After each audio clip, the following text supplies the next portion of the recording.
PRP PRP PRP आपने पता नहीं कितनी बार इंस्टा स्क्रॉल किया होगा या यूट्यूब स्क्रॉल किया होगा और ये वर्ड पता नहीं कितनी बार देखा होगा किसी भी स्किन केयर यूट्यूब या इंस्टा वीडियो के ऊपर या रील के ऊपर। Okay, what's the hype? क्योंकि इतना ज़्यादा फेमस हो रखा है कि हमारे क्लिनिक पे डायरेक्ट क्वेरीज आती हैं फॉर पीआरपी। क्यों सारे के सारे सेलिब्रिटीज़ लाइक किम कार्दाशियन भी are a fan of it? क्यों वो बार बार ये वाउच करते हैं कि PRP is a very very good procedure. So basically PRP क्या है आज हम ये जानते हैं। पीआरपी का फुल फॉर्म है प्लेटलेट रिच प्लाज्मा। ये कैसे बनाया जाता है? बेसिकली पेशेंट का ही 10 to 20 ml या एज पर जितना भी requirement according to the area blood लिया जाता है और एक हाई एंड सेंट्रीफ्यूज मशीन पे एक प्रॉपर पैरामीटर्स पे डालकर उसको सेंट्रीफ्यूज किया जाता है।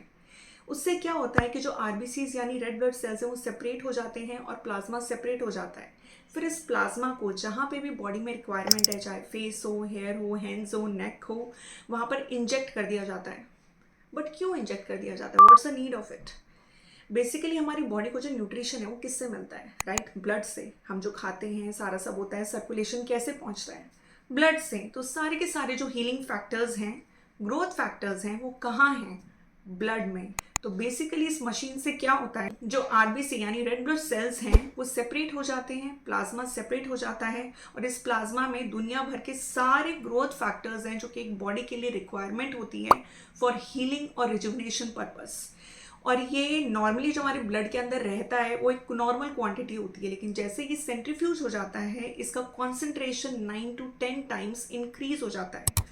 तो अब आप इमेजिन करिए, अगर हम इस सेंट्रीफ्यूज प्लाज्मा को बॉडी के किसी भी एरिया पे इंजेक्ट करें तो वो कितना high level of healing stimulation करेगा।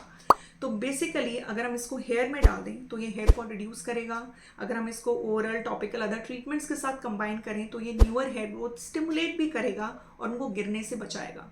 फेस में इंजेक्ट करेंगे तो ये फुल फेस रिजुविनेशन करेगा, पिगमेंटेशन रिड्यूस करेगा। ये एक्ने स्कार्स को भी रिड्यूस करने में हेल्प करता है, इवन स्ट्रेच मार्क्स को रिड्यूस करने में हेल्प करता है। ये बाकी अदर फील्ड्स में भी बहुत अदर पर्पसेस के लिए यूज़ होता है, even in ortho, bones, joints, बहुत सारी एरियाज के अंदर यूज़ होता है। So now you know what's the hype of it. And सबसे बेस्ट फैक्टर ऑफ इट, ये आप ही का ब्लड है तो इसका कोई रिएक्शन होने का चांस ही नहीं है। आपका खुद का ब्लड का पार्ट ही आप में इंजेक्ट हो रहा है तो there is no reaction to it. मैंने आज तक इसके सिर्फ एक ही साइड इफेक्ट देखा है, that is slight amount of bruising, जो कभी कभार किसी पेशेंट की स्किन सेंसिटिव या पतली होती है तो पॉसिबल है होना, बट वो भी बहुत टेम्पररी होती है, विद इन 3 to 4 वीक्स वो चली जाती है, not a big deal out of it. So now you know what's the hype of it. तो आगे कभी भी डाउट हो कि मुझे क्या प्रोसीजर कराना है, मुझे समझ नहीं आ रहा है, मैं स्टार्ट किस चीज़ से करूँ regarding procedures, you can definitely start with PRP. I hope this video help you a lot.